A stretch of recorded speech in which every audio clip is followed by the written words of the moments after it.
Good morning guys, Chris TV. Welcome back to my channel again guys. Kanina sa mga video ko doon guys, sa unang video natin pinakita natin na mayroon tayong mga fry na nakita guys.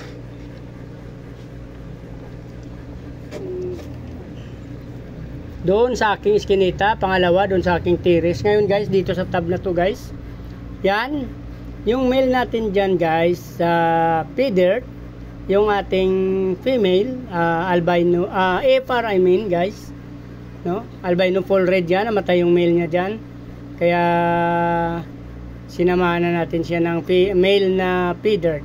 Yung female natin yan FR, wala na siyang male, namatay yan, crossbreeds na sila dyan guys. Ang unang anak nito guys, kakaunti lang, nasa 5 piraso ata, 11 guys. Pero di ko alam kung doon nabuhay pa. Titingnan ko yun mamaya.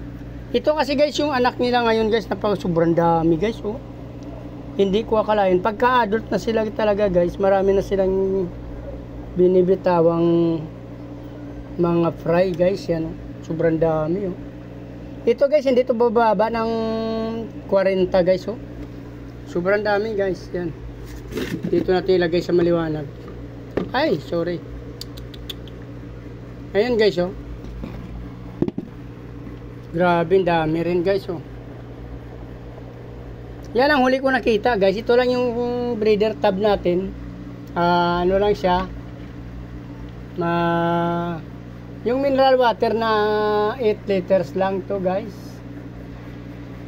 Pero may air pump ako nilagay dyan, oh. Nilipat ko. Dati wala kasi, kaya tsaka hindi pa sila masyadong adult noon.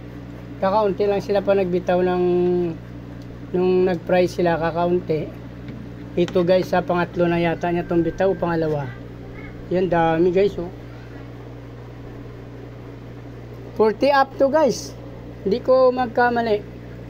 May get 40 na guys, nakikita ko kasi lagi naman ako nanguha ng fry. Ito nasa 40 to guys, oh, ang dami. 50 to 60, 40 to 50 up guys. Grabe, oh.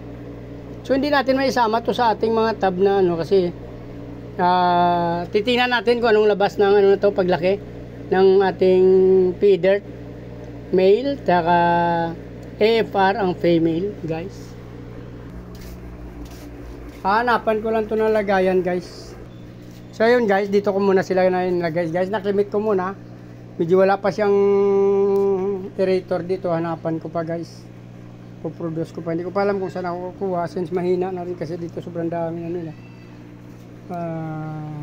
Kung wala naman tayo mailagay dito ng aerator, lagyan na lang natin plants. Yan sila guys, oh. Ito yung ating parent male feeder female AFR guys. Hindi ko na makita yung unang pinanganak nito guys kung saan ko na ilagay. Hindi ko na siya maalala, hanapin ko pa. So ito muna, ipansamantala muna dito guys. Kung natapos nyo itong gustuhan ng video na to, please like, follow, subscribe my YouTube channel guys. Sama nyo na rin notification bell para updated kayo sa mga video na in-upload natin araw-araw guys. Marami pa akong i-update sa inyo guys. Since nagpatuloy ng panganak ang ating mga breeder guys, nagkaroon ako ng fry araw-araw guys.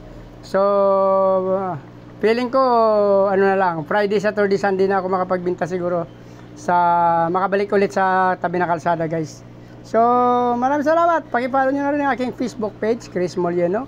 Mabuhay kayo hanggang gusto nyo. Salamat, bye bye.